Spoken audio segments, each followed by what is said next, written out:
नमस्कार साथियों, मैं आपका दोस्त लेखक बिजनेस कोच डॉक्टर उज्जवल पाटनी। आपके आसपास कई लोग बेहद खराब काम करते हैं, बहुत गालियां सुनते हैं, उनका प्रमोशन नहीं होता, सबसे पहले उनको नौकरी से निकाला जाता है, वो बेहद सीमित संसाधनों में बहुत तकलीफ दे जिंदगी जीते हैं। लेकिन क्या वाकई वो ऐसी जिंदगी की कामना करते हैं या ऐसी जिंदगी वो चाहते हैं? नहीं। कभी उनसे पूछ के देखना, वो भी सफल जिंदगी चाहते हैं, वो भी तरक्की चाहते हैं, वो भी सम्मान चाहते हैं। और आपके आसपास कई ऐसे लोग होंगे जो अपना काम पागलपन के साथ, जुनून के साथ, आनंद के साथ करते हैं। तो क्या वो पहले मिनट से ऐसा सोच के करते हैं मैं जबरदस्त काम करूंगा? नहीं, वो ऐसा सोचते नहीं।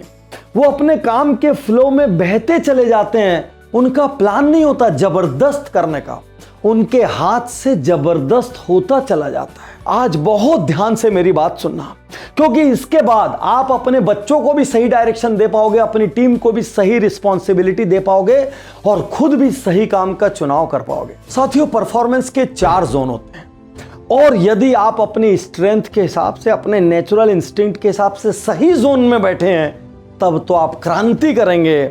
और आप गलत जोन में बैठे हैं तो आपको कितने ही मौके दे दिए जाए, आप सिर्फ बर्बाद होंगे। सबसे पहला जोन ऑफ इनकॉम्पिटेंस। मान लीजिए आप किसी चीज में अच्छे नहीं, आपकी वो नेचुरल एबिलिटी नहीं, आपकी वो नेचुरल लाइकिंग नहीं है, तो आप चाहे कुछ भी कर लें, उस फील्ड में ज्यादा अच्छा नहीं कर सकते। उदाहरण के तौर पे, आपको मैथ्स नेचुरली पसंद नहीं, लेकिन आप अकाउंट्स की फील्ड में आ गए। अब आप किसी तरीके से कर तो लेते हैं, लेकिन आपसे बहुत सारी गलतियां होंगी, आप एंजॉय नहीं करेंगे। मान लीजिए आप एचआर की फील्ड में आ गए, लेकिन आपको इंसानों से डील करना अच्छा नहीं लगता, आपका खुद का टेम्पर शॉर्ट है, आप में इमोशनल इंटेलिजेंस की कमी है, तो आप कभी भी एचआर के साथ जस्टिस नहीं कर पाएंगे, आप टीमों को बिल्ड नहीं कर पाएंगे। मान लीजिए आप कोई कस्टमर सेंट्रिक इंडस्ट्री में आ गए, B2C में आ गए। अब आपको रोज कस्टमर को फेस करना है, लेकिन आपके में नेचुरल नेगोशिएशन स्किल्स नहीं है, आप लोगों से बात करना पसंद नहीं करते, आप स्वभाव से इंट्रोवर्ट या रिजर्व हैं, तो आप B2C में फेल हो जाएंगे। अपने आप से ईमानदार सवाल कीजिए, आज जो काम मैं कर रहा हूं, क्या वो मेरी नेचुरल लाइकिंग है? क्या मैं उसमें घंटों आनंद के साथ बिता सकता हूं? क्या अंदर से फूट फूट के मेरे को उस काम के बारे में आइडियाज निकलते हैं? यदि नहीं निकलते तो आप उस फील्ड को छोड़ दीजिए, आप कभी भी उसमें शिखर पर नहीं जा पाएंगे। यदि बिजनेस में आप उस वर्टिकल को हैंडल कर रहे हैं तो छोड़ दीजिए। यदि वो काम करना बहुत ही जरूरी है तो आप उसमें अपना टाइम मत दीजिए, उसको आप आउटसोर्स कर दीजिए। इनकॉम्पिटेंस के जोन में कोई भी सफलता की कहानी नहीं लिख सकता। एक और खास बात, हम भले होते हैं इनकॉम्पिटेंस के जोन में, लेकिन हम किसी दूसरे को बता नहीं सकते, क्योंकि बताएंगे तो वो क्या सोचेगा, बताएंगे तो कहीं मेरा जॉब ना चले जाए, बताएंगे तो साथी या टीम क्या सोचेगी। इस चक्कर में हम अंदर इनकॉम्पिटेंट फील करते हैं और बाहर कॉम्पिटेंस दिखाते हैं। ये मैं इसलिए कह सकता हूं क्योंकि बिजनेस गुरुकुल में कितने ही बिजनेस ओनर्स आते हैं जिनका 10, 20, 50, 100 करोड़ का टर्नओवर भी हो जाता है। वो कहते हैं पाटनी साहब, मैं ये काम कर तो रहा हूं, लेकिन ना तो मैं इसको अंदर से लाइक करता हूं, ना ही मैं इसमें कॉम्पिटेंसी फील करता हूं। चूंकि ये मुझे परिवार से विरासत में मिला, इसलिए मैं इसको खींच रहा हूं। अब समझ में नहीं आता आगे क्या करूं। तो जोन ऑफ इनकॉम्पिटेंस से बाहर आइए। सेकंड जोन ऑफ कॉम्पिटेंस, वो काम आपको आता है। अब सिर्फ आने का मतलब ये नहीं होता कि आपका उसमें इंटरेस्ट है। तो zone of competence zone of incompetence से बहुत अच्छा है, लेकिन आपको काम आने का मतलब ये नहीं है कि आप उस काम में एक्सेल कर जाएंगे। उदाहरण के तौर पे, मान लीजिए आप एक स्टूडेंट हैं, आप मैथ्स में भी अच्छे हैं, बायोलॉजी में भी अच्छे हैं, आप सभी चीजें पढ़ने में अच्छे हैं, लेकिन जब आप मैथ्स करते हैं तो आपको पागलपन आता है, जुनून आता है, आपको नंबर यूं हवा में उड़ते तैरते हुए दिखते हैं। और बायोलॉजी में भी आप जीतने के लिए जरूर कमाल करते हैं, लेकिन फिर भी उसमें आपको सब चीज़ें याद करनी पड़ती है, आपको वो आनंद नहीं आता, बॉडीज़ को छूने में आनंद नहीं आता, चाहे वो इंसेक्ट्स की बॉडीज़ हो, एनिमल्स की बॉडीज़ हो, छूने में आनंद नहीं आता। नेचुरली अंदर से बायो आपको एक्साइट नहीं करता। आपका जोन ऑफ कॉम्पिटेंस वो है, लेकिन वहां पर आनंद नहीं आता, वो नेचुरली अंदर से नहीं आता। तो आप जोन ऑफ कॉम्पिटेंस में भी ज्यादा वक्त बिताने के बाद भी बड़ी सफलता हासिल नहीं करेंगे। तो यदि वाकई में बड़े सपने, कुछ क्रांति करना है, तो भाई जोन ऑफ कॉम्पिटेंस से बाहर आ जाओ।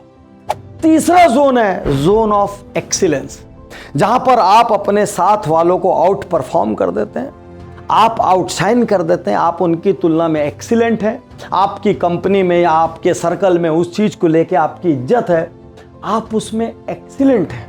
लेकिन फिर भी एक्सीलेंट रहने के बाद भी कभी कभी आप उसमें बोर होते हैं, कभी कभी आपको डायरेक्शन लेस महसूस होता है। अक्सर एक्सीलेंट बने रहने के लिए आपको out of the way effort करने पड़ते हैं, कभी कोई आपको हरा ना दे इसका डर भीतर लगता रहता है। आप घड़ी के कांटों को भी देखते हैं, आप साल में कई छुट्टियों का ब्रेक लेने की भी सोचते हैं, आपको कभी कभी अपने आप से डिससेटिस्फेक्शन भी होता है। दुनिया में किसी को ये नहीं पता, क्योंकि आप तो नंबर 1 है अपनी कंपनी में, अपनी फील्ड में, अपने गांव में, अपने शहर में, लेकिन किसी और को ये नहीं पता भाई इसमें जरूर ये एक्सीलेंट है, लेकिन इसका और कोई बहुत बड़ा सपना ये लोगों को नहीं पता होता।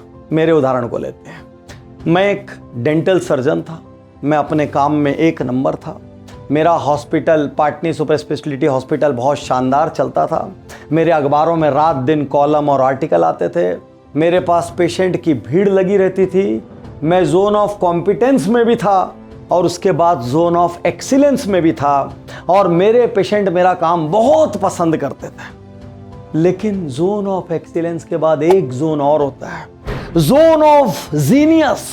जोन ऑफ जीनियस का मतलब जहां घड़ी का कांटा घूमना बंद हो जाए। लेकिन मैं रोज रात को कांटा देखता था, यार 9 बज गई, पेशेंट अभी भी क्यों आ रहे हैं, अब इनको नहीं आना चाहिए। मैं छुट्टियों के दिन का इंतजार करता था, मैं थक के ब्रेक लेने की बात करता था कि यार अभी 2 घंटा ब्रेक लूंगा, मेरे को कोई पेशेंट मत दो, मैं अंदर बैठा हुआ हूं। जोन ऑफ जीनियस इन सब चीजों से मुक्त होता है। जोन ऑफ जीनियस में आप अपने काम के साथ एकाकार हो जाते हैं।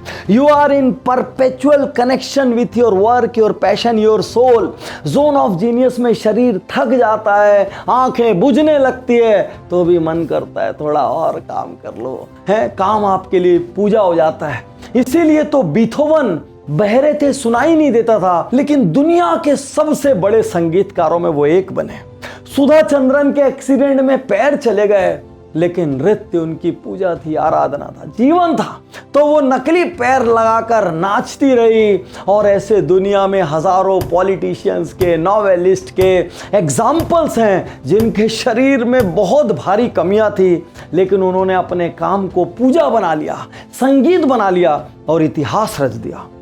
तो जोन ऑफ जीनियस शुरू में कभी कभी पता नहीं लगता, कभी कभी सालों लग जाते हैं। सोचिए 15 साल सर्जरी की प्रैक्टिस करने के बाद मुझे पता चला वो मेरा जोन ऑफ जीनियस नहीं है, वो मेरा जोन ऑफ एक्सीलेंस है। और आज जब जोन ऑफ जीनियस आया, मैं बिजनेस ऑडिट सवेरे 10 बजे शुरू करता हूँ, शाम को 6, साढ़े 6, 7 बजे खत्म करता हूँ। उसके बाद भी 5 लोग और कंसल्टेंसी के लिए बैठे रहते हैं, रात को 12 बज जाता है, शरीर टूट जाता है, तो भी मेरा दिमाग नया आइडिया देता रहता है, नया आइडिया देता रहता है। जब मैं किसी का मेंटरिंग करने जाता हूँ, 15-15 घंटे की सिटिंग चलती रहती है, वो थक जाते हैं, कई बार उनका चेहरा बोलता है जाने दो पाटनी जी, माफ कर दो, और मेरे अंदर से और एक आइडिया, और एक आइडिया, और एक आइडिया।